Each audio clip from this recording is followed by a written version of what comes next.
Video کو like کریں، ہمارے چینل کو سبسکرائب کریں اور بیل آئیکن ضرور پریس کریں۔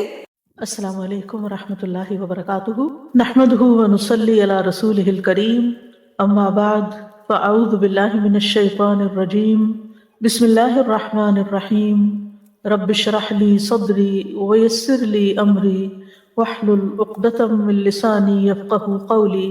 الحمد للہ البر الرحیم، غافل الذنب وقابل التوب شدید العقاب ذی الطول، لا الہ الا هو الیہ المصیر، لہ الحمد کلہ وبیدہ الخیر کلہ والیہ یرجع الامر کلہ، لہ الحمد کما ینبغی لجلال وجہہ وعظیم سلطانہ، لہ الحمد حتی یرضی ولہ الحمد اذا رضی وَلَهُ الْحَمْدُ بَعْدَ الرِّضَا وَلَهُ الْحَمْدُ عَلَى كُلِّ حال۔ ہر قسم کی حمد اللہ کے لیے ہے جو احسان کرنے والا، بہت مہربان، جو گناہوں کو معاف کرنے والا، توبہ قبول کرنے والا، سخت سزا دینے والا اور فضل و کرم کرنے والا ہے۔ اس کے سوا کوئی معبود برحق نہیں ہے اور اسی کی طرف لوٹ کر جانا ہے۔ ہر قسم کی حمد اسی کے لیے ہے اور ہر قسم کی خیر اسی کے ہاتھ میں ہے اور تمام معاملات اسی کی طرف لوٹائے جاتے ہیں، اور ہر قسم کی حمد اسی کے لیے ہے جو اس کے چہرے کی عظمت کے لائق ہے اور اس کی بادشاہت کے لائق ہے۔ اسی کے لیے تمام قسم کی حمد ہے یہاں تک کہ وہ راضی ہو جائے، اور اسی کے لیے حمد ہے جب وہ راضی ہو جائے، اور اسی کے لیے حمد ہے جب وہ راضی ہو جائے اس کے بعد بھی، اور ہر حال میں اسی کی حمد ہے۔ اللہم صلی علی محمد وعلی آل محمد کما صلیت علی ابراہیم وعلی آل ابراہیم انک حمید مجید، اللہم بارک علی محمد وعلی آل محمد کما بارکت علی ابراہیم وعلی آل ابراہیم انک حمید مجید۔ آج انشاءاللہ ہم میت کی بخشش کی دعاؤں کے بارے میں پڑھیں گے۔ ارشاد باری تعالیٰ ہے، اور وہی ہے جو رات کو نیند میں تمہاری روح قبض کر لیتا ہے، اور وہ جانتا ہے جو تم دن کے وقت کمائی کرتے ہو، پھر وہ تمہیں اس دن میں اٹھاتا ہے، پھر وہ تمہیں اس دن میں اٹھاتا ہے تاکہ وقت مقرر پورا کیا جائے، پھر اسی کی طرف تمہارا لوٹنا ہے، پھر وہ تمہیں بتائے گا جو عمل تم کیا کرتے تھے، اور وہ اپنے بندوں پر غالب ہے، اور وہی تم پر نگہبان فرشتے بھیجتا ہے، یہاں تک کہ جب تم میں سے کسی ایک کو موت آتی ہے تو ہمارے بھیجے ہوئے اسے فوت کرتے ہیں، اور وہ کوئی کوتاہی نہیں کرتے، پھر وہ اللہ کی طرف لوٹائے جاتے ہیں جو ان کا حقیقی مولا ہے۔ خبردار، اسی کے لیے فیصلہ کرنے کا اختیار ہے، اور وہ سب سے زیادہ جلد حساب لینے والا ہے۔ ان آیات میں ہم دیکھتے ہیں کہ اللہ سبحانہ وتعالیٰ نے پہلے ہر انسان کے سونے اور جاگنے کا ذکر فرمایا، اور پھر مرنے اور مر کر جی اٹھنے کا ذکر کیا۔ تو اس سے یہ بات پتہ چلتی ہے کہ انسان ہر روز ایک طرح سے موت کا ایکسپیرینس کرتا ہے۔ وہ جب سوتا ہے تو گویا وہ نیند کی حالت میں جانا اس کا ایسے ہی ہے جیسے نیند موت کی بہن ہے، جسے انسان پھر مر کر اس دنیا سے چلا جائے گا، کیونکہ نیند بھی انسان کے دن بھر کے کاموں کو، اس کے آس پاس کی چیزوں کو اور اس کے رشتہ داروں کو، ہر چیز کو منقطع کر دیتی ہے، اس سے الگ کر دیتی ہے، اور اسی طرح موت بھی ان سب چیزوں سے جدا کر دیتی ہے۔ تو اس سے پتہ یہ چلتا ہے کہ انسان کی زندگی اور موت پر مکمل اختیار صرف اللہ سبحانہ تعالیٰ کو ہے۔ وہی جلاتا ہے، وہی موت دیتا ہے، وہی ان کی زندگی اور موت کی تدبیر کرتا ہے۔ اسی کے حکم سے جسم رات کو سکون پاتے ہیں، اور اسی کے حکم سے پھر دوبارہ جی اٹھتے ہیں۔ وہی نیند سے بیداری کے بعد دوبارہ ان کو زندہ کرتا ہے تاکہ وہ دنیا میں اپنے دن پورے کریں، یہاں تک کہ انسان اپنی زندگی کی مدت پوری کر لیتا ہے، اور ایک رات ایسی آتی ہے کہ جس کے بعد پھر اگلا دن نہیں آتا اس کی، یا ایسا دن آتا ہے کہ جس کے بعد پھر رات نہیں آتی۔ تو یہ سب کچھ دراصل اللہ تعالیٰ ہی کے اختیار میں ہے، اور اس میں انسان اپنی طرف سے کمی بیشی نہیں کر سکتا، نہ اپنی زندگی بڑھا سکتا اور نہ اپنی موت کے آنے کو روک سکتا ہے۔ جس طرح نیند کے وقت وہ بے بس ہو جاتا ہے، اور خاص طور پر آج کل جیسے راتیں چھوٹی ہیں، دن لمبے ہوتے ہیں، اور عشاء کی نماز کا آپ کو انتظار کرنا ہوتا ہے، تو بعض اوقات آپ انتظار میں اور بعض اوقات نماز میں سونے لگتے ہیں اور آپ کو پتہ بھی نہیں چلتا۔ اور یہ ہم میں سے ہر شخص اس چیز کا ایکسپیرینس کرتا ہے کہ نیند کے آگے انسان بے بس ہے، اسی طرح موت کے آگے بھی بالکل بے بس ہے، کچھ بھی نہیں کر سکے گا جب موت آ جائے گی۔ دوبارہ ہر ایک کو مرنا ہے، کل نفس ذائقۃ الموت، ہر ایک کو واپس جانا ہے۔ یہ ایک اٹل حقیقت ہے جس میں دنیا میں دو آدمیوں میں بھی اختلاف نہیں، یہ متفق علیہ بات ہے جس میں کسی قسم کا کوئی شک و شبہ نہیں۔ تو فرمایا وَهُوَ الَّذِي يَتَوَفَّاكُم بِاللَّيْلِ، وہی ہے جو تمہیں رات کو فوت کر لیتا ہے، یعنی رات کو سلا دیتا ہے، یعنی نیند بھی اللہ کے حکم سے آتی ہے۔ توفی کا معنی ہوتا ہے کسی چیز کو پورا لے لینا، مکمل طور پہ لے لینا، لیکن مجازی طور پر اس کا اطلاق نیند پر بھی ہوتا ہے، کیونکہ نیند بھی موت کے مشابہ ہے۔ یعنی اللہ سبحانہ تعالیٰ ہی وہ ذات ہے جو رات کو تمہاری نیند کی حالت میں تمہاری جانوں کو لے لیتا ہے، اس کے سوا کوئی اور اس پر قابض نہیں۔ اور اسی طرح مرنے کے بعد موت کے وقت بھی وہ تمہاری روحیں اسی کی طرف جاتی ہیں۔ انا للہ و انا الیہ راجعون۔ قرآن مجید میں لفظ سے وفات 3 معنوں میں استعمال ہوا ہے، ایک تو موت کے معنوں میں جیسا کہ اس آیت میں آتا ہے، دوسرا نیند کے معنوں میں پہلا موت کے معنی میں جیسا کہ اگلی آیت میں آئے گا، اور دوسرا نیند کے معنوں میں جو جیسے اس آیت میں آیا۔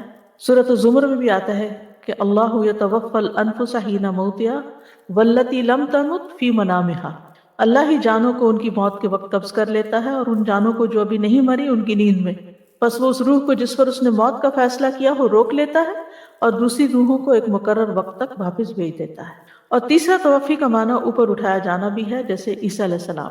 تو اس آیت میں یتوفاکم کا معنی نیند ہے، اور اس معنی میں ہم دعا میں بھی استعمال کرتے ہیں الحمدللہ الذی احیانا بعد ما اماتنا، تو وہاں موت کو ہم نیند کہتے ہیں کہ موت کے بعد یعنی نیند کے بعد ہم دوبارہ اٹھ جاتے ہیں، وَإِلَيْهِ النُّشُورُ، اور اسی کی طرف دوبارہ جی اٹھنا ہے۔ پھر فرمایا وَيَعْلَمُ مَا جَرَحْتُمْ بِالنَّهَارِ، وہ جانتا ہے جو کچھ تم دن میں کرتے رہتے ہو، جو کام تم دن میں کرتے ہو۔ یہاں جرح کا لفظ استعمال ہو، جرح تم، جرح زخم کو کہتے ہیں، یعنی کسی زندہ چیز کی جلد یا چمڑے کو تیز دھار کی کینچی یا چھری، تلوار یا ناخن یا کچلیوں کے دانت کے ذریعے کاٹ دینا تو وہ زخم ہو جاتا ہے۔ جس کو انسان کے جو کام ہوتے ہیں جو اپنے جوارح یا اعضاء کے ساتھ کرتا ہے، یعنی اس کی حرکت جو ہوتی ہے، تو اس کو بھی مجازی طور پر عمل سے تشبیہ دی گئی، یعنی کام کرنے سے تشبیہ دی گئی۔ ما جرحتم بالنہار، یعنی جو تم زخم لگاتے رہتے ہو دن کو، کاٹتے رہتے ہو، نہیں جو اپنے کام کرتے ہو مراد ہے۔ ثم یبعثکم فیہ لیقضی اجل مسمی، پھر وہ تمہیں دوبارہ جی اٹھاتا ہے تاکہ مقررہ وقت، مقررہ مدت عمر جو ہے وہ پوری کی جائے، جو اللہ تعالیٰ نے مقرر کی ہے اور جو ماں کے پیٹ میں ہی لکھ دی جاتی ہے۔ اور اس سے پتہ چلتا ہے کہ ہر شخص کی موت کا وقت مقرر ہے۔ ثم الیہ مرجعکم، پھر تم سب اسی کی طرف لوٹ کر جاؤ گے، یعنی تمہارا لوٹنا بھی اسی کی طرف ہے۔ سورۃ المؤمنون میں اللہ سبحانہ وتعالیٰ انسان کی پیدائش کے مختلف مرحلوں کا ذکر کرنے کے بعد آخر میں فرماتے ہیں ثم انکم بعد ذلک لمیتون ثم انکم یوم القیامۃ تبعثون، کہ بے شک تم اس کے بعد ضرور مرنے والے ہو اور پھر قیامت کے دن دوبارہ اٹھائے جانے والے۔ کیوں؟ ثم ینبئکم بما کنتم تعملون، پھر وہ تمہیں بتائے گا جو تم عمل کرتے رہے، یعنی قیامت کے دن دوبارہ کیوں اٹھائے گا؟ تاکہ تمہیں تمہارے اعمال کے بارے میں بتایا جائے کہ تم کیا کر کے آئے، اگر اچھے کیے ہوں تو اس پر جزا ملے گی، اور اگر برے کیے ہوں تو ان پر سزا ملے گی۔ ہمارے اعمال ہمارے صحیفوں میں، اعمال ناموں میں لکھے جا رہے ہیں، اور ہر چھوٹی بڑی بات لکھی ہوئی ہے، اور وہ قیامت کے دن انسان کو دکھا دی جائے گی۔ اللہ تعالیٰ فرماتے ہیں احصاہ اللہ ونسوہ، اللہ نے انہیں گن گن کر رکھا ہے اور وہ اسے بھول چکے ہیں۔ پھر فرمایا وَهُوَ الْقَاهِرُ فَوْقَ عِبَادِهِ، وہ اپنے بندوں پر غالب ہے۔ قہر کا معنی ایجاد کرنا بھی ہوتا ہے، کسی موجود چیز کو فنا کر کے اس پہ غالب آنا بھی ہوتا ہے، اور متضاد چیزوں کو پیدا کرنا بھی ہوتا ہے۔ تو اللہ سبحانہ وتعالیٰ ان سب چیزوں پر پوری طرح قادر ہے۔ اور جو اہم معنی ہے اس کا قہر کا یا قہار کا، وہ ہے اپنے فیصلوں کو نافذ کرنے والا، یعنی اللہ سبحانہ وتعالیٰ جس چیز کا ارادہ کر لیتا ہے اور جو کام کرنا چاہتا ہے پھر وہ اس کو کر کے رہتا ہے، اس کو کوئی بھی روک نہیں سکتا، یعنی اللہ تعالیٰ کی جو تقدیر ہے اس کو کوئی ٹال نہیں سکتا، جو اس نے لکھا ہے وہ ہو کر رہے گا۔ وَيُرْسِلُ عَلَيْكُمْ حَفَظَةً، اور تم پر نگران بھیجتا ہے۔ حفظہ حافظ کی جمع ہے، حفیظ کا معنی ہے کسی شے کی نگرانی کا ذمہ دار۔ یہاں مراد ہے حفاظت کے فرشتے۔ حفاظت کے فرشتوں کی 2 قسمیں ہیں، ایک وہ جو جسم کی حفاظت پر مامور ہیں اور ہمیں گھیرے ہوئے ہیں اور ہمارے بدن کی حفاظت کرتے ہیں، شیطان کے وار سے اور دشمنوں کے وار سے ہمیں محفوظ رکھتے ہیں۔ سورۃ الرعد میں آتا ہے لہو معقبات من بین یدیہ ومن خلفہ یحفظونہ من امر اللہ، ہر شخص کے لیے اس کے سامنے سے اور اس کے پیچھے سے پہرے دار مقرر ہیں۔ سبحان اللہ، ہم دیکھتے بھی نہیں اور کس طرح ہماری حفاظت ہوتی، جو اللہ کے حکم سے اس کی حفاظت کرتے ہیں۔ یحفظونہ بامر اللہ، دوسرے وہ فرشتے ہیں جن کو کرام کاتبین کہا جاتا ہے، جو اعمال کی حفاظت کرتے ہیں، ایک ایک حرکت پہ نگاہ رکھتے ہیں کہ ہم نے کہاں دیکھا، کیا کیا، کدھر قدم اٹھایا، ہاتھ کیسے اٹھایا، اسمائل کیا یا نہیں کیا، یعنی یو نیم اٹ، کوئی ایکشن ہمارا چھوٹا یا بڑا نہیں ہوتا مگر یہ کہ وہ اس کو فوراً ریکارڈ کر لیتے ہیں۔ اللہ تعالیٰ فرماتے ہیں ام یحسبون انا لا نسمع سرهم ونجواهم بلا ورسلنا لدیہم یکتبون، کیا وہ سمجھتے ہیں کہ ہم ان کے راز اور ان کی سرگوشیاں نہیں سنتے؟ یعنی جو چپ کے باتیں کرتے ہو تم کسی کی پیٹھ پیچھے، وہ نہیں ہم سنتے؟ کیوں نہیں؟ ہمارے بھیجے ہوئے فرشتے ان کے پاس ہی لکھتے رہتے ہیں، تم کر رہے ہوتے ہو جو کرنا ہوتا ہے اور وہ ساتھ بیٹھ کے ہر چیز لکھے چلے جا رہے ہیں، یہ کر رہا ہے، یہ کر رہا ہے، یہ کر رہا ہے، یہ کر رہا ہے، ساری کہانی لکھ دیتے ہیں، وہ اتنے ماہر ہیں۔ اور جو کچھ ہم کرتے ہیں ان کو پتہ بھی ہوتا ہے، یعلمون ما تفعلون۔ لوگوں سے ہم چھپا سکتے ہیں، فرشتوں سے کچھ نہیں چھپا سکتے۔ اب سوال یہ پیدا ہوتا ہے کہ اللہ تعالیٰ تو خود سب کچھ جانتا ہے، تو فرشتوں سے کیوں لکھواتے ہیں؟ تو صاحب کشاف کہتے ہیں، زمخشری جن کا نام ہے، مفسر ہیں قرآن کے، کہ اگر آپ کہیں کہ اللہ تعالیٰ اپنے علم کی وجہ سے اس بات سے بے نیاز ہے کہ فرشتے اعمال کو لکھیں، تو پھر لکھنے میں کیا فائدہ اور حکمت ہے؟ تو اس کا جواب وہ یہ دیتے ہیں کہ اس میں بندوں کے لیے شفقت اور نرمی ہے۔ جب ان کو معلوم ہوگا کہ اللہ ان کی نگرانی کر رہا ہے اور فرشتے جو کہ اللہ کی مخلوق میں سب سے اشرف ہیں وہ ان کے ساتھ مقرر کیے گئے ہیں اور ان کے اعمال کو ریکارڈ کر رہے ہیں اور ان کے اعمال نامے لکھتے جا رہے ہیں، اور قیامت کے دن یہ اعمال نامہ سب کے سامنے پیش ہوگا، تو یہ چیز ان کو برے اعمال سے ڈرانے میں اور برائیوں سے دور کرنے میں مؤثر ثابت ہوگی۔ یعنی جب انسان کو یہ فیلنگ آئے کہ میرے ساتھ ہے کوئی، تو کیسا لگتا ہے؟ یعنی ایک عجیب سی فیلنگ آتی ہے، اور پھر وہ لکھ بھی رہا ہے سب کچھ۔ اگر انسانی شکل میں کبھی تھوڑا سا ایکٹیویٹی کر کے دیکھیں نا کہ ایک بندہ اور ایک اس کے ساتھ لگا وہ، اور جو وہ کر رہا ہو وہ واقعی پریکٹیکلی، اور اگر وہ ہمیں نظر، کیونکہ انسان تو نظر آئے گا، لکھ رہا ہو 5 منٹ میں ہمارے لیے سانس لینا دوبر ہو جائے، اور ہم ہر چیز بہت ہی کانشیس ہو کے کریں۔ یعنی اگر کہیں باہر آپ جا رہے ہیں اور کوئی ساتھ لگ جائے آپ کے، تو آپ کو ایک خوف سا آنے لگتا ہے اس سے کہ یہ کیا ہو رہا ہے۔ اگر آپ کی گاڑی کے پیچھے کوئی گاڑی لگا لے تو اس وقت اسے یہ کیوں میرا پیچھا کر رہا ہے؟ تو فرشتے تو ہر وقت پیچھا کر رہے ہیں اور لکھ بھی رہے ہیں۔ حتی اذا جاء احدکم الموت توفته رسلنا، یہاں تک کہ جب ان میں سے کسی کی موت آتی ہے، یعنی موت کا وقت آتا ہے، موت کے اسباب یا آثار نظر آنے لگتے ہیں، تو توفته رسلنا، تو جو فرشتے اس سلسلے میں مقرر ہیں جان لینے پہ، وہ جان لینے لگتے ہیں۔ یعنی پہلے حفاظت والے فرشتے ہوتے ہیں، اب وہ اپنی حفاظت چھوڑ دیتے ہیں، اب اگر دوسرے فرشتے شفٹ لے لیتے ہیں اور وہ جان نکالنے کے عمل پر مامور ہو جاتے ہیں۔ یعنی جب موت کی ابتدائی علامات ہوتی ہیں، اور اس میں آپ دیکھیے کہ بڑی حیران کن باتیں بعض اوقات لوگ بتاتے ہیں کہ کسی بزرگ کی جیسے وفات ہونے لگتی ہے تو کہتے ہیں کہ دروازے کھول دیں، آپ لوگ ہٹ جائیں یہاں سے، وہ مہمان آئے ہیں ان کو بٹھائیں، وہ فلاں آیا ہے۔ تو سمجھ نہیں آتی لوگوں کو کہ یہ یہاں تو وہ کہتے ہیں امی جی ابا جی یہاں تو کوئی بھی نہیں ہے، وہ کہتے نہیں وہ نظر آ رہے ہیں، وہ آ گئے ہیں۔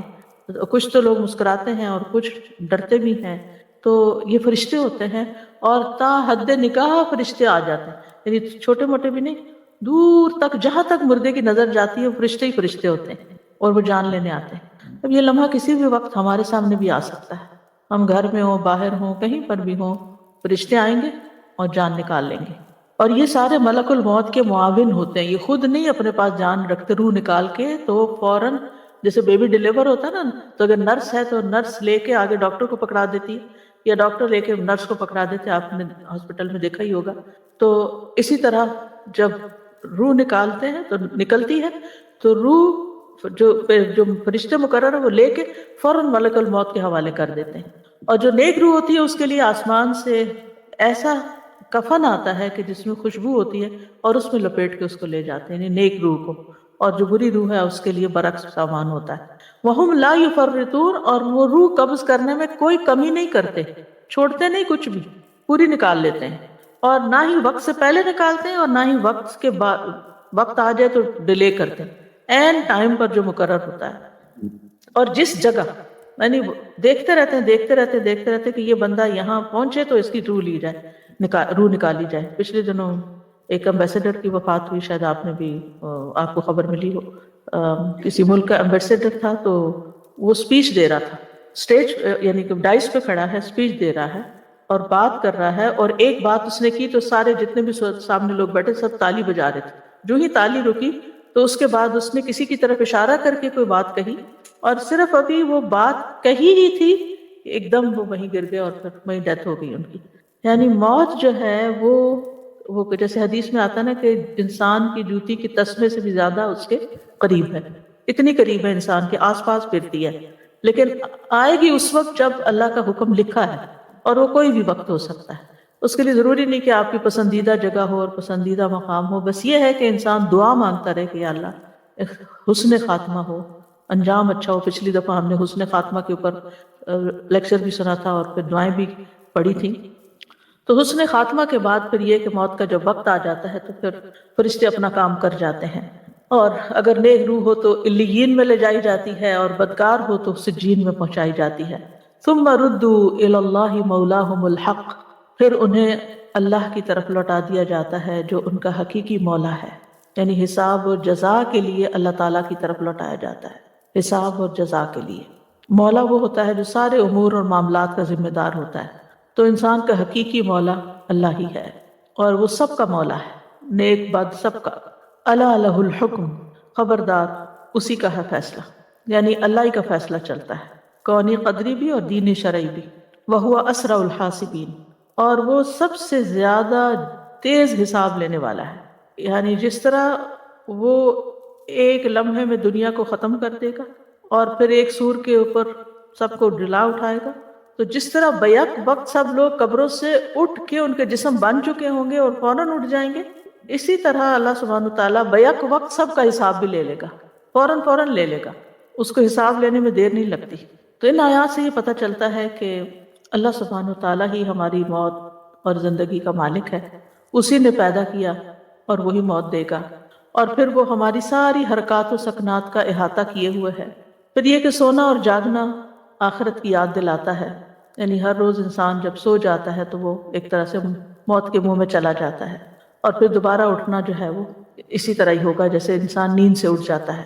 لہذا موت کی یاد انسان کے دل کے اندر رہنی چاہیے، کیونکہ یہ انسان کو سیدھا رکھتی ہے، غفلت سے بچاتی ہے. ذنون مصری کہتے ہیں جب تم سونے لگو تو موت کو تکیہ بنایا کرو، جب تم کھڑے ہو جاؤ تو موت کو اپنی نگاہوں کا ہدف بنایا کرو. تم ایسے ہو جاؤ گویا تمہیں دنیا کی کوئی حاجت نہیں اور تمہارے پاس آخرت کے سوا کوئی چارہ نہیں. کعب کہتے ہیں جو موت کی حقیقت کو پہچان لیتا ہے اس پر دنیا کی مصیبتیں اور پریشانیاں ہلکی ہو جاتی ہیں. اور سبحان اللہ یہ بات بڑی ہی سچی ہے، بہت سچی. انسان چھوٹی چھوٹی چیزوں پر، چھوٹی چھوٹی باتوں پر پریشان ہوتا ہے، لیکن جب وہ یہ سوچ لیتا ہے نا کہ بس تھوڑے ہی دن کی بات ہے، چلے جانا یہاں سے، مسافر بن کے جیتا ہے، مسافر بن کے دنیا میں رہتا ہے، دل نہیں لگاتا، تو بڑے سے بڑا ایشو اس کے لیے مسئلہ نہیں بنتا. وہ کہتا ہے یہ مسئلہ بھی ختم ہو جانا ہے اور میں نے بھی ختم ہو جانا ہے، پھر ہم سب نے اللہ کے حضور حاضر ہونا ہے. اگر کوئی شخص میرے ساتھ ظلم و زیادتی کر رہا ہے تو اللہ تعالیٰ خود اس کو پوچھ لے گا، انصاف کا ایک دن جو ہے. تو یہ چیز اس کو بے نیاز کر دیتی ہے لوگوں کے رویے سے بھی. پھر اسی طرح یہ ہے کہ ابو ہریرہ رضی اللہ عنہ کے بارے میں آتا ہے جب کسی کو جنازہ اٹھائے ہوئے دیکھتے تو کہتے چلتے جاؤ ہم تمہارے پیچھے آ رہے ہیں، یعنی جنازے والے کو، میت کو مخاطب، تم چلو ہم بھی آ رہے ہیں. وہ بھی چلے گئے، حضرت ابو ہریرہ بھی چلے گئے اور ہم نے بھی اسی طرح چلے جانا ہے. تو موت کی حقیقت یہ ہے کہ نمبر ایک ہر شخص نے مرنا ہے، کل نفس ذائقۃ الموت. پھر یہ کہ ہماری جان کس فرشتے نے نکالنی ہے وہ بھی مقرر کر دیا گیا ہے، وہ بھی نامینیٹ ہو چکا ہے کہ فلاں شخص پر فلاں فرشتہ جائے گا. کیونکہ بیک وقت دنیا میں کتنے لوگ فوت ہو رہے ہوتے ہیں، تو ہر ایک کے لیے اپوائنٹڈ ہیں فرشتے. قل یتوفاکم ملک الموت الذی وکل بکم ثم الی ربکم ترجعون. کہہ دو کہ موت کا فرشتہ جو تم پر مقرر کیا گیا ہے تمہاری جانیں قبض کر لیتا ہے، پھر تم اپنے رب کی طرف لوٹائے جاتے ہو. پھر یہ ہے کہ موت سے فرار ممکن نہیں ہے. قل ان الموت الذی تفرون منہ فانہ ملاقیکم. جس موت سے تم بھاگتے ہو وہ خود آ جائے گی، تم بھاگنا فائدہ نہیں دے گا. انسان چاہے بہت بڑے بڑے قلعوں میں بند ہو جائے تب بھی موت آ جائے گی. حضرت انس کہتے ہیں جب فاطمہ رضی اللہ عنہا نے رسول اللہ صلی اللہ علیہ وسلم کی موت کی شدت محسوس کی تو وہ آپ سے کہنے لگی ہائے تکلیف. آپ نے فرمایا اے میری بیٹی تمہارے باپ پہ وہ وقت آ گیا ہے کہ اللہ اس سے کسی کو بھی نہیں چھوڑنے والا قیامت کے دن کی ملاقات کے لیے. پھر اسی طرح یہ کہ موت کا وقت اور جگہ بھی مقرر ہے کہ کس زمین پر موت آئے گی. کتاباً مؤجلہ، لکھا ہوا وقت ہے، کون سی جگہ اور کون سا وقت. اور رسول اللہ صلی اللہ علیہ وسلم نے فرمایا جب کسی خاص جگہ میں کسی کو موت دینے کا فیصلہ کر دیا جاتا ہے تو اس کے لیے وہ جگہ محبوب بنا دی جاتی ہے اور وہاں اس کی کوئی ضرورت پیدا کر دی جاتی ہے، انسان چل کے وہاں چلا جاتا ہے اور وہاں آگے موت کھڑی ہوتی ہے. پھر یہ بھی یاد رکھے کہ موت کی سختیاں بھی ہیں. کلا اذا بلغت التراقی وقیل من راق، یعنی سارے جسم سے آہستہ آہستہ پاؤں سے جان نکلنا شروع ہوتی ہے، پھر اوپر آتے آتے پھر ہاتھوں سے، پھر عین آ کے حلق میں اٹک جاتی ہے.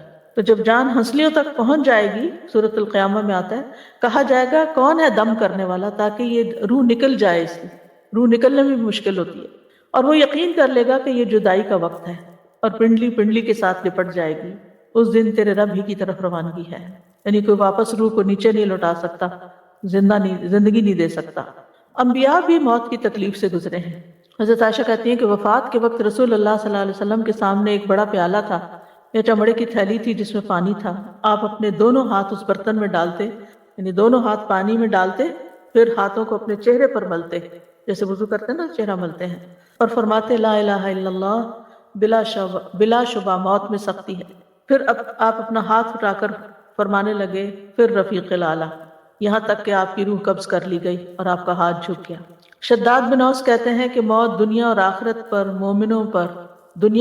میں مومنوں پر بہت ہولناک مصیبت ہے، اور موت آریوں کے چیرنے سے بھی زیادہ سخت ہے، کینچیوں کے کاٹنے سے بھی زیادہ شدید ہے، ہانڈیوں میں کسی چیز کے جوش کھانے سے بھی زیادہ سخت ہے.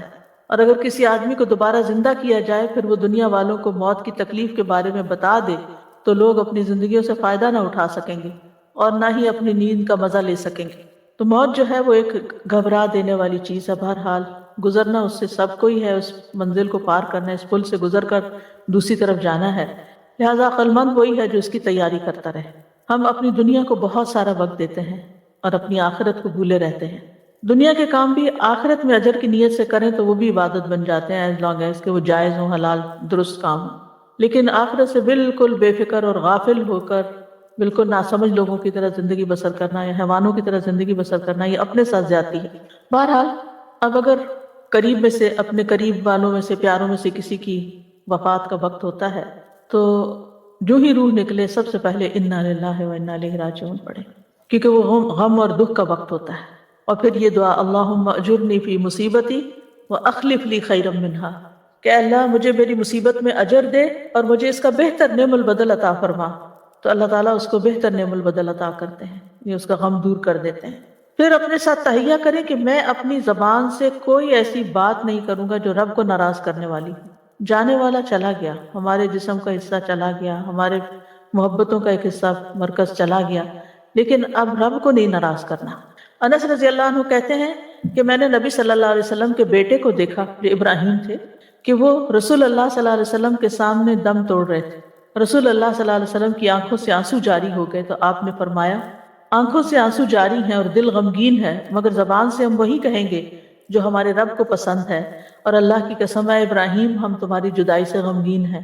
یعنی غم دل میں آنا کوئی برا نہیں. نبی صلی اللہ علیہ وسلم پہ بھی غم آیا تھا، آپ کی آنکھوں سے بھی آنسو جاری ہوئے تھے، جس سے یہ پتہ چلتا ہے کہ مردوں کے لیے رونا منع نہیں ہے. غم اور تکلیف کے وقت اگر کسی کے آنسو بہہ جاتے ہیں تو اس کو آر نہیں دلانی چاہیے کہ تم نے کوئی غلط کام کیا ہے، کیونکہ یہ دل کی نرمی کی علامت ہوتے ہیں یہ آنسو. پھر یہ کہ اللہ کی ناراضگی والی بات نہیں کرنی کوئی کہ کیوں اللہ تعالیٰ نے ایسے کیا، یا میرے ساتھ ہی کیوں ہوا، یا میرے ساتھ تو بڑی زیادتی ہو گئی، نعوذ باللہ. ایسا کچھ بھی نہیں، کیونکہ ہمارے پاس جو کچھ ہے، چاہے مال ہے یا اولاد ہے یا دوست رشتہ دار ہیں، وہ سب اللہ کی ایک نعمت ہے. ہم نے کچھ دے کے نہیں لیا ہوا ان کو، اللہ نے ہی دیا ہے، اور اللہ تعالیٰ جب چاہے واپس لے سکتا ہے. جیسے ام سلیم نے اپنے بیٹے کی وفات پہ کیا تھا، اپنے شوہر کو کیسے بتایا تھا کہ اگر اللہ تعالیٰ اگر کوئی شخص تمہیں کچھ دے امانت کے طور پر اور پھر وہ واپس لینے آ جائے تو تم ناراض ہوگے. تو اس نے کہا تمہارا بیٹا بھی اللہ کی امانت تھا، اس نے واپس لے لیا. رسول اللہ صلی اللہ علیہ وسلم نے فرمایا جب کسی آدمی کا بچہ فوت ہو جاتا ہے تو اللہ تعالیٰ فرشتوں سے فرماتا ہے کیا تم نے میرے بندے کے بیٹے کی روح قبض کی؟ وہ عرض کرتے ہیں ہاں. اللہ تعالیٰ فرماتے ہیں تم نے اس کے دل کا ٹکڑا قبض کر لیا؟ وہ عرض کرتے ہیں جی ہاں. پھر اللہ تعالیٰ پوچھتے ہیں میرے بندے نے کیا کہا؟ حالانکہ اللہ تعالیٰ خود جانتے ہیں لیکن پوچھتے ہیں اس بات کی اہمیت دینے کے لیے. فرشتے عرض کرتے ہیں اس نے تیری تعریف کی اور انا للہ و انا الیہ راجعون پڑھا۔ اللہ تعالیٰ فرماتے ہیں میرے بندے کے لیے جنت میں ایک گھر بنا دو اور اس کا نام بیت الحمد رکھو، کہ اس نے اتنی بڑی تکلیف کے موقع پر بھی میری تعریف ہی بیان کی۔ کسی کی بھی موت پر انسان صبر سے کام لے، کیونکہ صبر کرنے والوں کے لیے خوشخبری ہے، وبشر الصابرین، اور ان کے لیے بہت بڑا اجر ہے۔ انما یوفی الصابرون اجرہم بغیر حساب، صبر کرنے والوں کو ان کا اجر بلا حساب دیا جائے گا، یعنی ان گنت۔ پھر صبر جو ہوتا ہے نا صدمے کی پہلی چوٹ پر ہوتا ہے، جو ہی خبر ملے اس وقت صبر، حال دعائی ڈال کے پھر اس کے بعد کہ اب ہم صبر کر رہے ہیں تو وہ تو صبر نہیں ہے۔ اور خاص طور پر بچوں کی وفات پر صبر، تو نبی صلی اللہ علیہ وسلم نے فرمایا قسم اس کی جس کے ہاتھ میں میری جان ہے، پیدا ہونے سے پہلے فوت ہونے والا بچہ اپنی ماں کو اپنی عمل سے کھینچ کے جنت میں لے جائے گا جب وہ اس پر ثواب کی نیت سے صبر کرے۔ تو اگر وہ کچا بچہ جو ہے وہ لے جا سکتا ہے، تو جو بڑا بچہ ہو اس کے بارے میں کیا کہنا کہ اگر ماں اس پر صبر کرتی ہے۔ پھر اسی طرح یہ ہے کہ دوسروں کو بھی صبر کی تلقین کرنی چاہیے۔ آس پاس میں جو لوگ ہیں وہ کوئی ایسی بات نہ کریں جو اللہ تعالیٰ کو ناراض کرنے والی ہو۔ اسامہ بن زید کہتے ہیں کہ نبی صلی اللہ علیہ وسلم کی ایک صاحبزادی نے آپ کو اطلاع بھجوائی کہ میرا ایک بیٹا مرنے کے قریب ہے، آپ اس کے لیے تشریف لائیں۔ آپ نے انہیں سلام کہلوایا اور فرمایا ان للہ ما اخذ ولہ ما آتا وکل عندہ باجل مسمی فلتصبر ولتحتسب، اللہ ہی کا ہے جو اس نے لے لیا، یعنی غم نہ کرو، یہ جو تم فوت ہو رہا ہے یہ اللہ ہی کا ہے، اور جو اس نے دیا وہ بھی اسی کا تھا، اور ہر چیز اس کے ہاں وقت مقرر پر واقع ہو جاتی ہے، اس لیے صبر کرو اور اللہ سے ثواب کی امید رکھو۔ پھر اسی طرح جزا فضا نہیں کرنا چاہیے۔ جزا کہتے ہیں بری بات منہ سے نکالنے کو اور بدگمانی کرنے کو۔ رسول اللہ صلی اللہ علیہ وسلم نے فرمایا دو آوازیں دنیا اور آخرت میں ملعون ہیں، نعمت ملنے پر گانا بجانا اور مصیبت کے موقع پر جزا فضا کی آوازیں نکالنا، یعنی رونا منع نہیں ہے لیکن رونے کے ساتھ بول بول کے رونا منع ہے، اور عجیب و غریب آوازیں نکالنا منع ہے۔ پھر نوحہ نہیں کرنا چاہیے۔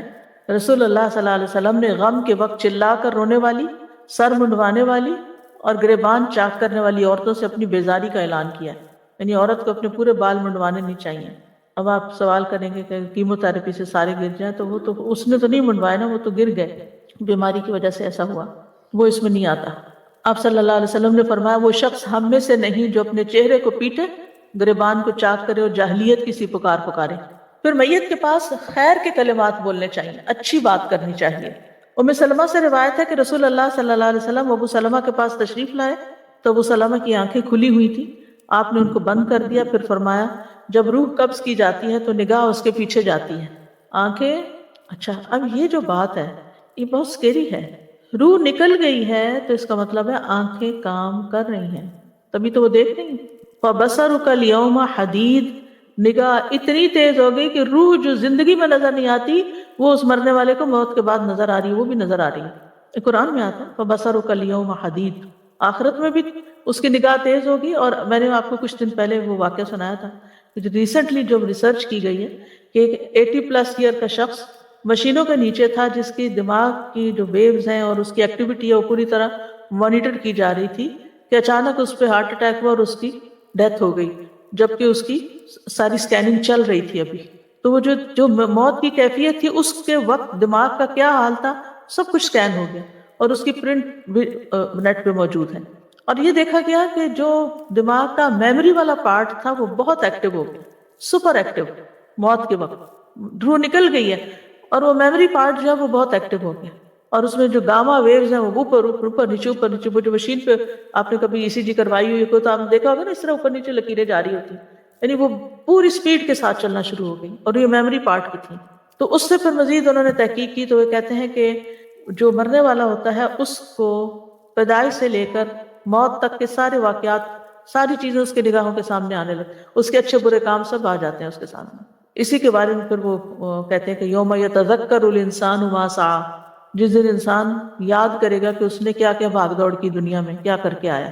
تو اس لیے اگر انسان کا کوئی وقت نیکی کے کام میں گزرتا ہے تو اس کو چیریش کرنا چاہیے، اس کو بوجھ سمجھ کے نہیں کرنا چاہیے، اس کو خوش ہونا چاہیے، شکر ہے ہمارا یہ وقت کسی اچھے کام میں گزرا ہے۔ لیکن ہمارا نفس جو ہے نا وہ جلدی تھک جاتا ہے اور بور ہونے لگتا ہے کہ اب یہ کیا بند کے بیٹھ جاؤ ایک قید کی طرح، کچھ اور بھی کریں، اور کتنی چیزیں ہوں گی جن کو دیکھ کر انسان افسوس کر رہا ہوگا۔ تو بہرحال روح جب نکلتی ہے تو نبی صلی اللہ علیہ وسلم نے فرمایا جب یہ صحیح مسلم کی روایت ہے، جب روح قبض کی جاتی ہے تو نگاہ اس کے پیچھے جاتی ہے، اس لیے کیا فرمایا؟ آنکھیں بند کر دو۔ یہ جو ہمارے یہاں میت کی آنکھیں بند کرتے ہیں نا فوراً، وہ اسی وجہ سے۔ پھر ان کے گھر کے لوگوں نے رونا شروع کر دیا تو آپ نے فرمایا اپنے آپ پر خیر ہی کی دعا کیا کرو، بے شک فرشتے تمہاری بات پہ آمین کہتے ہیں، یعنی میت کے بارے میں صرف اچھی بات کرو، رونا دھونا بند کرو۔ مغیرہ بن شعبہ کا انتقال ہوا تو جریر بن عبداللہ خطبہ دینے کے لیے کھڑے ہوئے اور فرمایا میں تمہیں اللہ کے تقوی کی وصیت کرتا ہوں، جو اکیلا ہے اس کا کوئی شریک نہیں، اور تم بات سنو اور اطاعت کرو جب تک تمہارا دوسرا امیر نہیں آ جاتا۔ پھر فرمایا مغیرہ بن شعبہ کے لیے استغفار کرو، اللہ تعالیٰ اس کو معاف کرے، کیونکہ مغیرہ درگزر کرنے کو پسند کرتے تھے، ان کی اچھی تعریف بھی کی۔ اس واقعے سے مسند احمد میں دو باتیں پتہ چلتی ہیں۔ ایک تو یہ کہ جب کوئی فوت ہو جائے تو وہاں پر اگر کوئی شخص کچھ واعظ نصیحت کر لے تو کوئی بری بات نہیں ہے، جیسے کہ ان صحابی نے بوقت ضرورت کی۔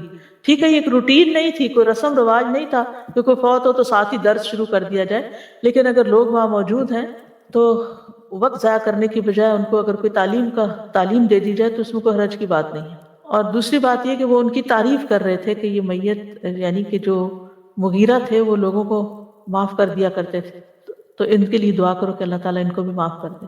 اللہ کو صحابی رسول تھے تو ان کو بھی بخشش کی دعا چاہیے تھی۔ پھر اگر میت کے ساتھ آپ کا کوئی اختلاف ہو، کوئی ناراضگی ہو چکی ہو، کوئی بات ہو تو اب اس کو بلا دیں، وہ پہنچ گیا اپنے انجام کو، اب آپ معاف کریں اس کو۔ نبی صلی اللہ علیہ وسلم نے فرمایا مردوں کو برا نہ کہو، کیونکہ انہوں نے جیسا عمل کیا اس کا بدلہ پا لیا۔ سنن نبی داؤد کی روایت میں ہے نبی صلی اللہ علیہ وسلم نے فرمایا جب تمہارا ساتھی وفات پا جائے تو اسے چھوڑ دو، اس کے عیب بیان نہ کرو، اب معاف کر دو اس کو۔ پھر یہ کہ جلد از جلد کفنانے اور دفنانے کا انتظام کرو۔ نبی صلی اللہ علیہ وسلم نے فرمایا جنازہ لے کر جلدی چلا کرو، کیونکہ اگر وہ نیک ہے تو تم اس کو خیر کی طرف آگے کر رہے ہو، اور اگر وہ اس کے سوا ہے تو ایک شر ہے جسے تم اپنی گردنوں سے اتار دیتے ہو۔ پھر اسی طرح پہلا کرنے کا کام یہ ہے کہ اگر میت پہ کوئی قرض ہو تو اعلان کر دینا چاہیے فوراً کہ اگر کسی کا بھی قرض ہے تو وہ بتائے، کوئی دلیل لائے، اور دفنانے سے پہلے اس کا قرض ادا کر دینا چاہیے اسی کے مال میں سے، اور اگر نہیں تو کوئی اور رشتہ دار ذمہ داری لے لے، کیونکہ قرض کی دعاؤں میں نے تفصیل سے آپ کو بتایا تھا کہ جب تک قرض ادا نہ ہو انسان سکون نہیں پا سکتا قبر میں، کیونکہ شہید سے بھی سارے گناہ معاف ہو جاتے ہیں لیکن قرض کا گناہ نہیں معاف ہوتا۔ پھر یہ کہ میت کو قریبی رشتہ دار غسل دے، اپنی ہی بیٹی، اپنی بہن، اپنی والدہ، قریب ترین لوگوں کا حق ہے، اور اگر ان کو غسل دینا نہیں آتا تو کوئی ایک غسل دینے کا طریقہ جاننے والا غسل دے اور ان کو ساتھ پانی ڈالنے کے لیے کہے اور ان کو ساتھ ساتھ سکھاتا بھی جائے۔ یہ کوئی ایکسکیوز نہیں ہے کہ انسان کہ مجھے آتا نہیں اس لیے میں اس طرف کھڑا ہوں۔ ہاں ٹھیک ہے، اگر آپ صحت کے کسی مسئلے کی وجہ سے بیچ میں شریک نہیں ہو سکتے، آپ جھک نہیں سکتے، آپ میت کو اٹھا نہیں سکتے، آپ کمزور ہیں، بیمار ہیں، کوئی وجہ ہے، وہ تو اور چیز ہے۔ ادروائز قریبی لوگ اس کو، کیونکہ بعض لوگ تو ٹچ بھی نہیں کر، اپنی میت کو ٹچ نہیں، پروفیشنل کو بلاتے تم آ کے غسل، وہ تم غسل دے دو، تم کفن پہنا دو، ہم نہیں پاس آ رہے، ڈر رہے بھی وہ تمہیں پکڑ کے ساتھ لے جائے گا، ایک دن تو جانا ہی ہے، تو بلکہ ہاتھ لگائے انسان تو زیادہ اچھا ہوتا ہے کہ انسان کو ایک سکون سا بھی آ جاتا ہے، پرائیویسی کا بھی۔ بالکل نبی صلی اللہ علیہ وسلم کو جب غسل دینے پر اتفاق ہو گیا تو گھر میں صرف آپ کے اہل خانہ تھے، چچا عباس تھے، چچا کے بیٹے علی بن ابی طالب تھے، چچا کے بیٹے فضل بن عباس تھے، قسم بن عباس تھے، اسامہ بن زید تھے، اور آپ کے آزاد کردہ غلام صالح۔ تو اسی دوران ایک انصاری بھائی اوس نے آواز دے کے کہا حضرت علی کو کہ اے علی، میں اللہ کی قسم دیتا ہوں آپ کو رسول اللہ صلی اللہ علیہ وسلم کے غسل میں ہمارا حصہ بھی رکھنا۔ حضرت علی نے فرمایا اندر آ جاؤ، تو وہ بھی اندر چلے گئے، اس موقع پہ موجود رہے، انہوں نے غسل میں شرکت نہیں کی، انہوں نے آپ صلی اللہ علیہ وسلم کو اپنے سینے سے سہارا دیا، یعنی سہارا دینے والوں میں شامل ہو، جبکہ جس آپ کی قمیص آپ کے جسم پر تھی۔ عباس، فضل اور قسم پہلو بدل رہے تھے آپ کا، سائڈ سے دن ہلانے کے لیے، دوسری طرف سے علی بن ابی طالب ان کی مدد کر رہے تھے، اسامہ اور صالح پانی ڈال رہے تھے، اور حضرت علی جو تھے وہ غسل بھی دے رہے، ساتھ واش کر رہے تھے۔ تو اس سے یہ پتہ چلتا ہے کہ غسل دینے کے لیے 3 4 5 لوگ بھی ہو سکتے ہیں جو مل جل کر اس کام کو کریں، تاکہ جلدی بھی کام ہو اور سیکھیں بھی جن کو نہیں آتا۔ پھر یہ کہ بیری کے پانی سے غسل دینا، اور اگر بیری کے پتے کہیں نہ ملیں، جیسے یہاں نہیں ملتے، تو پھر لیکوڈ جو واشنگ لیکوڈ ہے اس سے بھی دھو سکتے ہیں۔ پھر سفید اور اچھا کفن پہنانا، نبی صلی اللہ علیہ وسلم نے فرمایا سفید لباس پہنا کرو، یہ تمہارا بہترین لباس ہے، اور اسی میں مردوں کو کفن دیا کرو۔ پھر یہ کہ اچھا کفن ہونا چاہیے، آپ نے فرمایا جب کوئی آدمی اپنے بھائی کو کفن دینے کا ذمہ دار بنے تو اچھا کفن دے، کیونکہ مردوں کو اپنے کفنوں میں اٹھایا جائے گا اور اسی لباس میں وہ ملاقات کریں گے۔ ایک اور روایت میں آتا ہے جس نے میت کو غسل دیا اور اس کی کسی ناپسندیدہ چیز کی پردہ پوشی کی، یعنی کسی کو نہیں بتایا، اللہ اس کے گناہوں کی پردہ پوشی کرے گا۔ اور جس نے کسی مسلمان کو کفن دیا، اللہ تعالیٰ اسے قیامت کے دن سندس کا لباس پہنائے گا۔ تو کفن ڈونیٹ بھی کرنے چاہیے، خاص طور پر اگر کسی جگہ بہت کٹھی موتیں واقع ہو جائیں اور کفن کی کمی ہو جائے تو اس میں تو ضروری حصہ ڈالنا چاہیے، ادروائز بھی دینے چاہیے۔ جی، الوداع کی کیٹیگریز میں ایک کیٹیگری بھی ہے، کیونکہ ہوتا یہ ہے کہ جس وقت بعض لوگ یعنی کہ اچانک وفات ہو جاتی ہے، گھر والوں نے کفن لے کے نہیں رکھا ہوتا، رات کا وقت ہوتا ہے، ایسا وقت جمعہ یا ہڑتال یا کئی مسائل کھڑے ہو گئے تھے، جس کے بعد الوداع نے ڈیسائیڈ کیا کہ نہیں ہر وقت، اور ہمارے سٹاف کی گاڑیوں میں بعض اوقات جو لوگ، اور مجھے کچھ یاد پڑتا ہے میری نانی شاید زمزم کے پانی سے گیلا کر کے لائیں تھی، وارڈروب میں اگر لٹکا ہوا ہو تو جب انسان کھولے تو یاد آ جائے کہ یہ ایک دن یہ بھی ڈریس پہننا ہے۔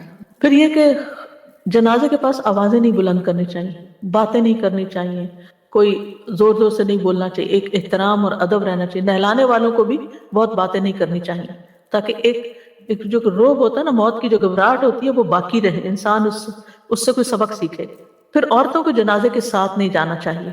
حضرت عائشہ کہتی ہیں کہ آپ صلی اللہ علیہ وسلم نے عورتوں کو جنازے کے پیچھے جانے سے منع فرمایا اور فرمایا کہ ان کے لیے اس کام میں کوئی اجر نہیں۔ مردوں کے لیے تو اجر ہے نا، وہ ایک یعنی قرات کا جو جنازہ پڑے اور 2 قرات جو دفن تک رہے وہاں، فرمایا ان کے لیے اس کام میں کوئی اجر نہیں، یعنی ایک الٹا آپ نافرمانی کرتے ہیں نبی صلی اللہ علیہ وسلم کی وہاں جا کر، اور دوسرا ہے کہ کچھ کما کے نہیں آتے۔ پھر دفنانے کے بعد رک کر میت کے لیے بخشش اور ثابت قدمی کی دعا بھی کی جائے۔ عثمان بن عفان سے روایت ہے کہ نبی صلی اللہ علیہ وسلم جب میت کی تدفین سے فارغ ہو جاتے تو اس کے پاس کچھ دیر ٹھہرتے اور فرماتے اپنے بھائی کے لیے مغفرت طلب کرو، اس کے لیے ثابت قدمی کی دعا کرو، کیونکہ اب اس سے سوال ہوگا۔ یعنی دفنانے کے بعد ایک دم نہ نکلے وہاں سے، بلکہ کھڑے ہو کر دعا کریں کہ اللہ اس کو اس امتحان میں کامیاب کرے جو سب منکر نکیر کے سوالوں کا ہے۔ تو حضرت عمر بن العاص نے وصیت کی تھی، انہوں نے وصیت کی تھی کہ جتنی دیر میں بچوں میری قبر پر اس وقت تک کھڑے رہنا جتنی دیر میں اونٹ کو ذبح کر کے اس کا گوشت کاٹ کے تقسیم کیا جاتا ہے، ایک گھنٹہ بھر تقریباً۔ پھر میت کے لیے دعا جو ہے وہ سب سے بڑا تحفہ جو آپ اس کو دے سکتے ہیں۔ نبی صلی اللہ علیہ وسلم جب میت کو دفن کر کے فارغ ہو جاتے تو اس کی قبر پر رکتے اور فرماتے اپنے بھائی کے لیے استغفار کرو، بخشش کی دعا مانگو، خاص طور پر اولاد کی دعا، کیونکہ نبی صلی اللہ علیہ وسلم نے فرمایا جب انسان مر جاتا ہے تو اس کے اعمال کا سلسلہ ختم ہو جاتا ہے، سوائے 3 چیزوں کے جن کا ثواب میت کو پہنچتا رہتا ہے: صدقہ جاریہ، یا لوگوں کو فائدہ دینے والا علم، یا نیک اولاد جو میت کے لیے دعا کرتی ہے۔ اولاد کی دعا یعنی خاص طور پر اولاد کی دعا میت کے درجات کی بلندی کا باعث بنتی ہے، تو نہیں بچوں کو بٹھا کے اس ٹاپک پہ بات کر کے ان کو دعا سکھانی بھی چاہیے اور تلقین بھی کرنی چاہیے۔ رسول اللہ صلی اللہ علیہ وسلم نے فرمایا بے شک اللہ عز و جل جنت میں نیک بندے کا درجہ بلند فرمائیں گے تو وہ کہے گا یا رب یہ درجہ مجھے کیسے حاصل ہوا؟ اللہ تعالیٰ فرمائے گا تیرے بیٹے کا تیرے لیے استغفار کرنے کی وجہ سے، یعنی تمہارے اپنے اعمال یہاں تک تھے اور تمہارے بچے نے جو دعائیں کی اس کی وجہ سے اور اوپر چلے گئے۔ بچے یہاں ولد کا لفظ جو ہے نا بچہ بچی دونوں کے لیے استعمال ہوتا ہے۔ اب میت کی بخشش کی دعائیں کون سی ہیں؟ ایک تو قرآن مجید کی وہ دعا جو پہلے بھی ایک دفعہ آپ کو واضح کر چکی ہوں، ربنا اغفر لنا ولاخواننا الذین سبقونا بالایمان ولا تجعل فی قلوبنا غلا للذین آمنوا ربنا انک رؤوف رحیم، اے ہمارے رب ہمیں بھی بخش دے اور ہمارے ان بھائیوں کو بھی جو ہم سے پہلے ایمان لائے تھے، اور جو لوگ ایمان لائے ہیں ان کے لیے ہمارے دلوں میں کدورت نہ رہنے دے، اے ہمارے رب تو بڑا شفقت کرنے والا اور رحم کرنے والا ہے۔ یعنی سب سے پہلے اپنی بخشش کی دعا اور پھر دوسرے ایمان والوں کے لیے۔ پھر ہے اللہم اغفر لحینا ومیتنا وصغیرنا وکبیرنا وذکرنا وانثانا وشاہدنا وغائبنا اللہم من احییتہ منا فاحیہ علی الایمان ومن توفیتہ منا فتوفہ علی الاسلام اللہم لا تحرمنا اجرہ ولا تضلنا بعدہ۔ اے اللہ ہمارے زندوں اور ہمارے مرنے والوں کو بخش دے، اور ہمارے چھوٹوں اور ہمارے بڑوں کو، ہمارے مردوں کو اور ہمارے مردوں کو اور ہماری عورتوں کو، ہمارے موجود لوگوں کو اور جو ہم میں موجود نہیں ہیں ان کو بھی۔ اے اللہ ہم میں سے جسے تو زندہ رکھے تو اسے ایمان کے ساتھ زندہ رکھ، اور ہم میں سے جسے تو موت دے اسے اسلام پر موت دے۔ اے اللہ ہمیں اس مرنے والے کے اجر سے محروم نہ رکھ۔ اور اس کے بعد ہمیں گمراہ نہ کرنا. اب یہ کیا، باقی باتیں تو بہت سمپل ہیں، سمجھ آ رہی ہیں ڈائریکٹ، لیکن یہ جو بات ہے نا اللہم لا تحرمنا اجرہ، یہ عام طور پر سمجھ نہیں آتی کہ اس کا کیا مطلب یہ ہے کہ اس شخص کے مرنے پر جو ہم نے صبر کیا ہے اس کے اجر سے تو ہمیں محروم نہ کرنا، اس کا اجر ہمیں دینا. یعنی یہ ہم سے جا رہا ہے، جدا ہو رہا ہے، ہم دکھی ہیں، غمگین ہیں، تکلیف اٹھا رہے ہیں، صبر کر رہے ہیں، ہمیں اس کا اجر عطا کرنا، اس سے محروم نہ کرنا. یعنی بندے سے تو ہم محروم ہو گئے، لیکن اس کے جانے پر جو صبر ہم کر رہے ہیں اس کے اجر سے ہمیں محروم نہ کرنا. اور اس کے بعد ہمیں گمراہ نہ کرنا، کیونکہ بعض لوگ خاندان کے اندر ایسے تو جیسے والد ہیں، کوئی بڑے ہیں، بزرگ ہیں، جو نصیحت کرتے رہتے ہیں، اگر ادھر ادھر بھٹکنے لگے تو رستہ دکھاتے ہیں. اب وہ زندگی میں نہیں رہے تو یا اللہ ہمیں بے سہارا نہ چھوڑنا کہ ہمیں کوئی بتانے والا نہیں رہا تو ہم بھٹک جائیں اور دنیا میں کھو جائیں. یہ مطلب ہے اس کا. اب یہاں اس دعا میں ایک اور چیز بھی ہے، یہ ہے نا کہ یہ تو سمجھ آتا ہے اللہم اغفر لحینا و میتنا، زندہ کو بھی بخش، مردہ کو بھی بخش، ٹھیک ہے. و صغیرنا و کبیرنا، ہمارے بوڑھوں کو بھی بخش دے اور ہمارے بچوں کو بھی بخش دے. اب یہ جو صغیر ہیں، چھوٹے چھوٹے بچے، ان کا تو کوئی گناہ ہی نہیں، تو ان کو کیا بخشنا؟ انہوں نے بڑے ہونا ہے اور بڑے ہو کر جو غلطیاں کریں گے اس آئندہ کے لیے پیش بندی کی جائے، ان کو بھی بخش دینا.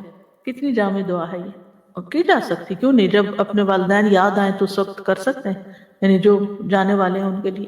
اور بچے کے لیے استغفار اس کی آئندہ زندگی میں اس کی نیکی کا باعث بھی بنتی کہ اللہ اس بچے کو بخش دینا، یعنی اس کو نیکیوں کی توفیق دینا، اس کے درجات بلند کرنا.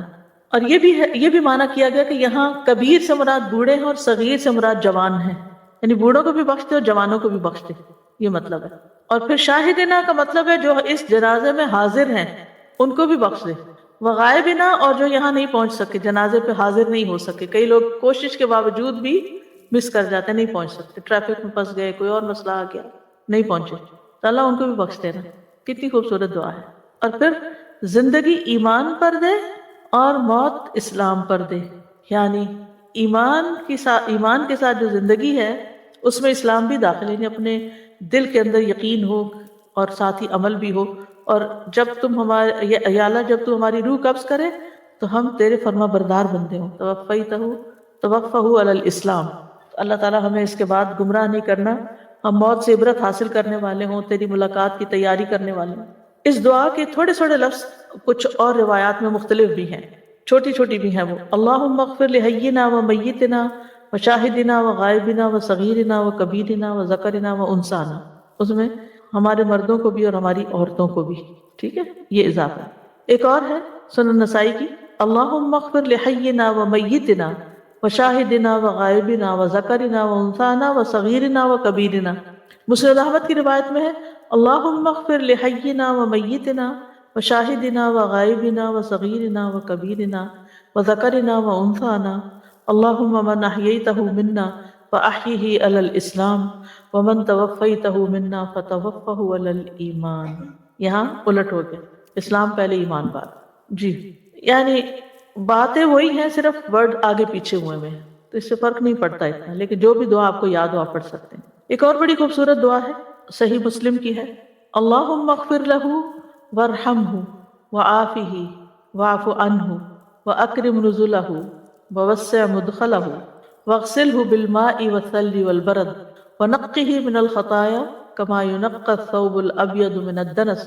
اللہم ابدلہ دارا خیرا من دارہ واہلا خیرا من اہلہ وزوجا خیرا من زوجہ وادخلہ الجنۃ واعذہ من عذاب القبر ومن عذاب النار.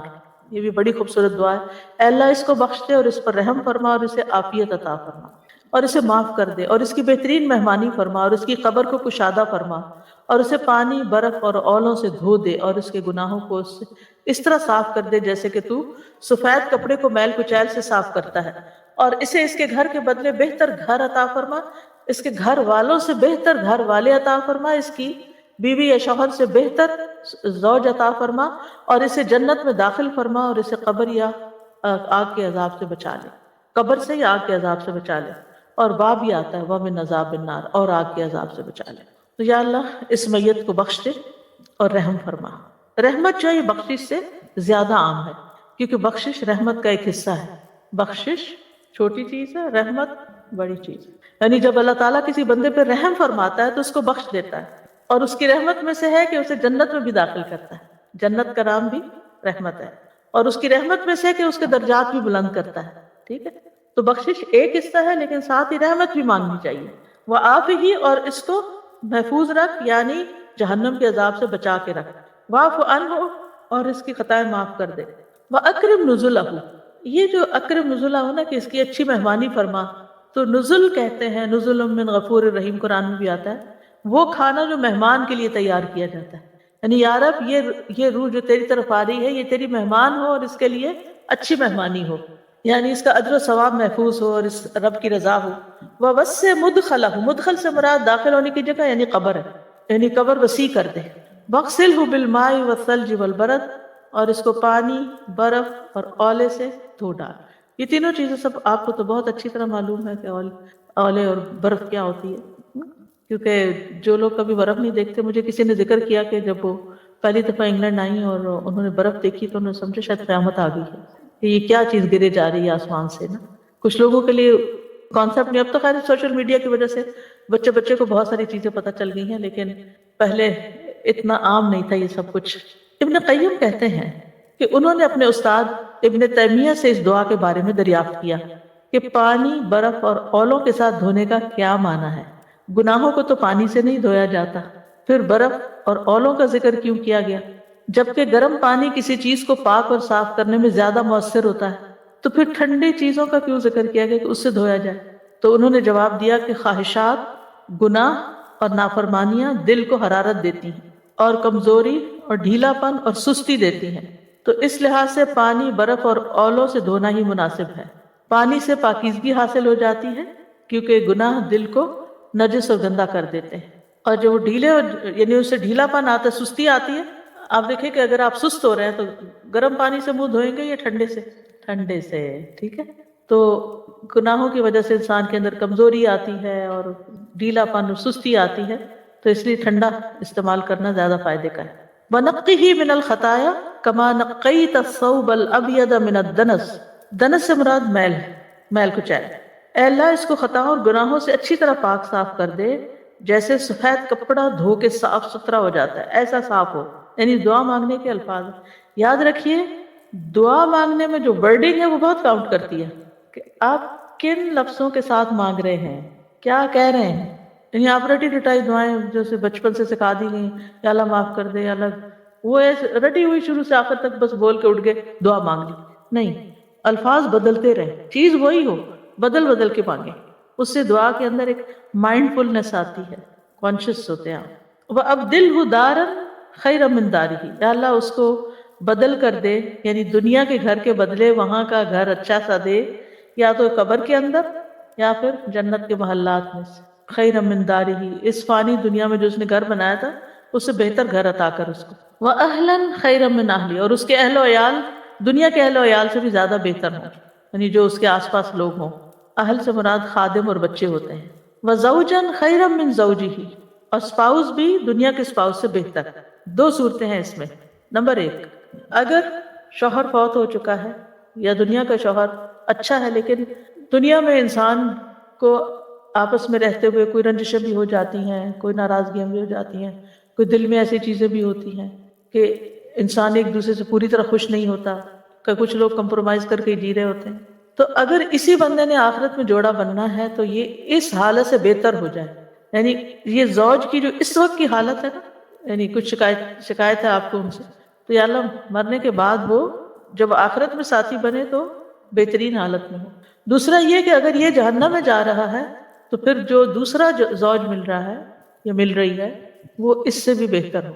یعنی اگر آپ چینج کر رہے ہیں، چینج کر رہے ہیں، تبدیلی ہو رہی ہے، تو پھر وہ زیادہ بہتر، اس جیسا نہ ہو. اس سے یعنی یہ اتنی حیرت انگیز دعا ہے کہ اب دل ہو بدل کر دے. یعنی یہ والا نہیں چاہیے، یعنی جس حال میں یہ دنیا میں ہے یہ والا حال نہیں چاہیے، اس سے اچھا حال چاہیے ہمیں، اس سے اچھی شکل چاہیے، اس سے اچھی اخلاق چاہیے، اس سے اچھے معاملات چاہیے، تو پھر ہی جنت کا مزہ ہے.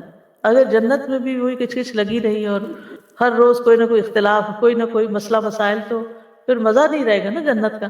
اور اٹس ویری نیچرل کہ ہسبینڈ وائف میں کسی نہ کسی بات میں کچھ نہ کچھ اختلاف ہو ہی جاتا ہے، کیونکہ عورت عورت ہے، مرد مرد ہے، دونوں کی جنسی فرق ہے، تو پھر وہ دماغی فرق ہے، ایک جذبات سے کام لیتا ہے اور ایک بہت عقل سے کام لیتا ہے، تو پھر جذباتی فیصلوں پر عقل والوں کو اعتراض بھی ہو جاتا ہے، تو یا جذبات والوں کو عقل والوں پہ اعتراض ہو جاتا ہے کہ تو بہرحال وہاں پر یعنی دنیا سے بہتر حال ہوگا، کیونکہ کچھ لوگوں کو اس پہ بڑا ہوتا ہے اچھا جنت میں بھی یہی لوگ ہوں گے، انہیں سے ہی رہنا ہوگا، تو اللہ تعالیٰ ان سب کو جو گھر والے ان کو بھی اچھا بنا دے، اور جو گھر ہے اٹ سیلف وہ بھی اچھا ہو، اور جو ساتھی ہو وہ بھی بہت اچھا ہو۔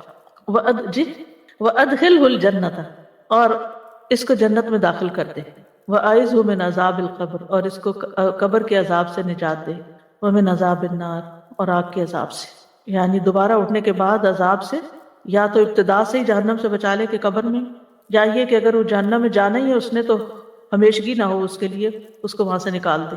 اچھا بعض لوگ ان کو ضمائر کو تبدیل کر لیتے ہیں، مؤنث کی ضمیر لگاتے ہیں، تو بہتر یہ ہے کہ میت کا لفظ جو ہے نا وہ مرد اور عورت دونوں کے لیے استعمال ہوتا ہے، تو اسی صیغے میں مردوں کے لیے بھی اور عورتوں کے لیے دعا پڑھی جا سکتی ہے۔ پھر ایک اور دعا ہے، اللہم اغفر لہ وارحمہ واغسلہ بالبرد واغسلہ کما یغسل الثوب، اے اللہ اس کو بخش دے اور اس پر رحم فرما، اور اسے اولوں سے دھو دے اور اسے اس طرح دھو دے جیسے کپڑا دھویا جاتا ہے۔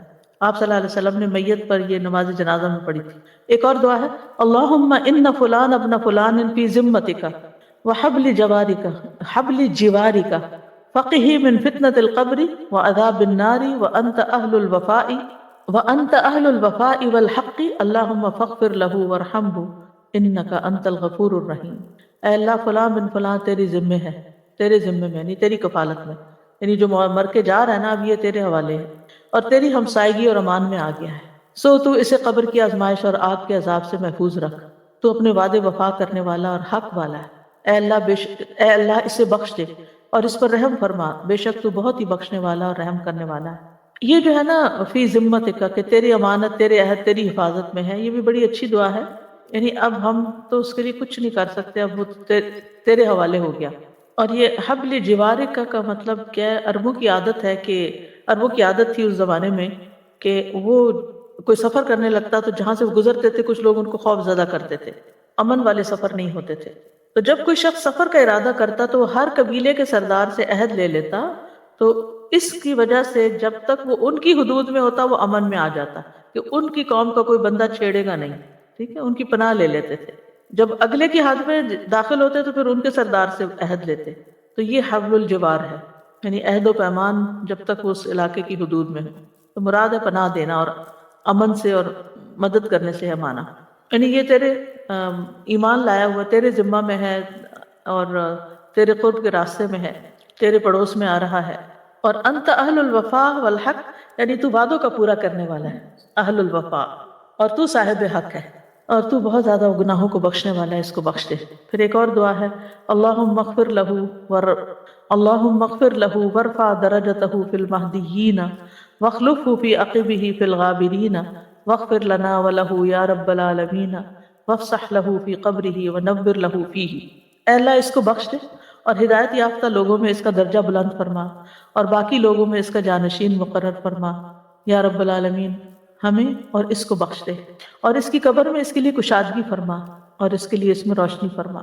نبی صلی اللہ علیہ وسلم نے ابو سلمہ کی وفات پر ان کے لیے دعا کی تھی کہ اے اللہ اس کو بخش دے، یعنی انہوں نے تو نام لیا تھا، میت کے لیے نام لے کے بھی دعا کرنی چاہیے، یعنی ابو سلمہ کی غلطیاں اور گناہ معاف کر دے، اے اللہ ان کو اپنے پاس ان لوگوں کا ساتھی بنا دے جن کو تو نے ان سے پہلے اسلام کی ہدایت دی تھی، ورفع درجتہ فی المہدیین، یعنی یہ مہدیین میں جا پہنچے، مراد یہ ہے، وخلفہ فی عقبہ، یعنی اللہ تو ان کے معاملات کی درستگی میں اور ان کے اہل و عیال کی اور اولاد کی مصلحتوں کی حفاظت فرما، اور ان کے معاملات کسی اور کے حوالے نہ کر، تو خود اس کی ذمہ داری لے، وخلفہ جانشین بن جا اس کا، یعنی ابو سلمہ کا، فی عقبہ اس کے بعد، یعنی اس کی موت کے بعد اب اس کے بچوں اور اہل و عیال کا خیال تو ہی رکھ۔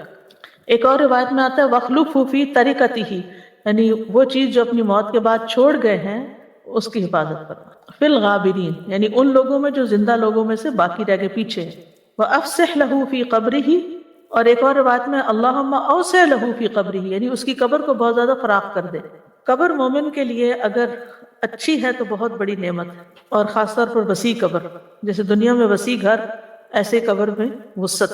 وَنَوِّرْ لَهُ فِيهِ، اس کی قبر میں سے اندھیرا دور کر کے اس میں روشنی فرما دو، بہت بڑی نعمت ہے۔ پھر ایک اور دعا ہے، اللہم انی عبدک وابن عبدک وابن امتک کان یشہد ان لا الہ الا انت وان محمدا عبدک ورسولک وانت اعلم بہ، اللہم ان کان محسنا فزدہ فی احسانہ وان کان مسیئا فتجاوز عن سیئاتہ، اللہم لا تحرمنا اجرہ ولا تفتنا بعدہ۔ اے اللہ، بے شک یہ تیرا بندہ اور تیرے بندے کا بیٹا اور تیری لونڈی کا بیٹا، اور اس بات کی گواہی دیتا تھا کہ تیرے سوا کوئی معبود نہیں ہے اور نہیں، یہ اس بات کی گواہی دیتا تھا کہ تیرے سوا کوئی معبود نہیں، اور بے شک محمد صلی اللہ علیہ وسلم تیرے بندے ہیں اور تیرے رسول ہیں، اور تو اس کا حال خوب جانتا ہے۔ اے اللہ، اگر یہ نیک تھا تو اس کا اجر زیادہ کر، اور اگر گناہ گار تھا تو اس کی برائیوں سے درگزر فرما۔ اے اللہ، ہمیں اس کے ثواب سے محروم نہ کر، یعنی جو ہم اس پہ صبر کریں، اور ہمیں اس کے بعد فتنے میں نہ ڈالنا۔ پھر ہے اللہم عبدک وابن امتک احتاج الی رحمتک وانت غنی عن عذابہ ان کان محسنا فزدہ فی احسانہ وان کان مسیئا فتجاوز عنہ۔